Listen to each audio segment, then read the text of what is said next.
Hi there, this is Amy the Hypnotist.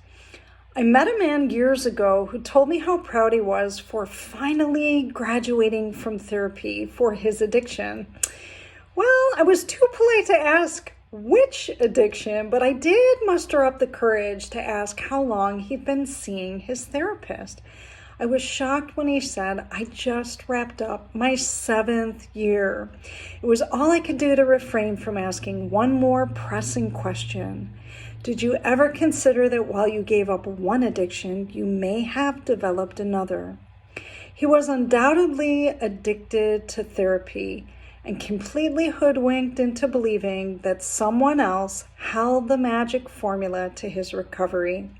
And sadly, he was willing to hang in there as long as it took for someone else of perceived authority to release him with a clean bill of mental health. Now, to help you conceptualize 7 years in tangible terms, in his 7 years of therapy, I earned a bachelor's degree, a master's degree, and helped launch 2 companies in 2 states.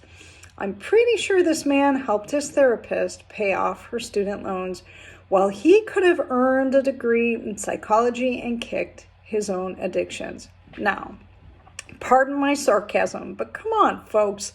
This, my friend, is the kind of highway robbery that happens all too often in the field of mental health and in the healthcare system in general. But because this man's health insurance covered all of his appointments, he never stopped for a moment to evaluate his investment of time, not to mention wear and tear on his car, or to evaluate the effectiveness of this modality or practitioner. Please let me clear the air. There are some excellent therapists out there. Excellent therapists who deliver measurable outcomes in reasonable and responsible time frames. But the reality is many do not.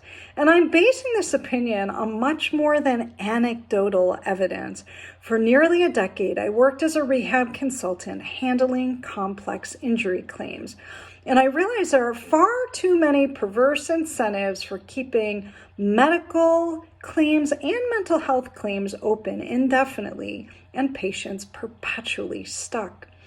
Over 300 hours of this man's time in therapy, and the most notable outcome was being able to rattle off his list of diagnoses. When I asked him how confident he was that he had kicked his addiction, he was hopeful, but not totally certain. What wisdom can be gleaned from this? Number 1, a diagnosis rarely uncovers the root cause of disease, nor uncovers sustainable long-term solutions. 2, you are the expert in your own healing journey, which means the answers or formula for recovery lie within you. 3, stop turning to others to fix you, but rather enlist others' assistance to learn the tools, strategies, practices that connect you to your intuitive mind and higher self.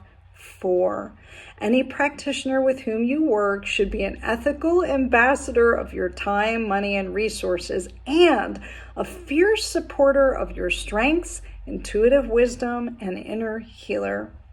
And buyer beware of any practitioner, Western or non-Western, who is not willing or able to phase you out in a reasonable time frame or refer you out to other complementary practitioners as appropriate. Sustainable change is contingent upon the things you do between sessions or therapy and after you have phased out, including integrating healthy practices into your lifestyle. I will leave you with this. When a person has a history of childhood trauma, recurrent issues and themes can pop up periodically throughout one's life, much like weeds in unruly gardens. This does not necessarily represent poor mental health, but rather signs or signals that life has fallen out of harmony or balance. And this is the value of hypnosis. It is a brief, targeted, and outcome-oriented modality that helps you reclaim your power, release unwanted patterns, and uncover your own inner healer.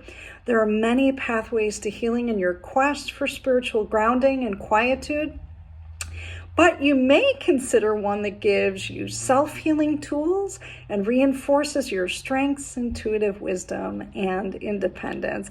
I'm Amy the Hypnotist. To learn more, visit me at sensoriumhypnosis.com.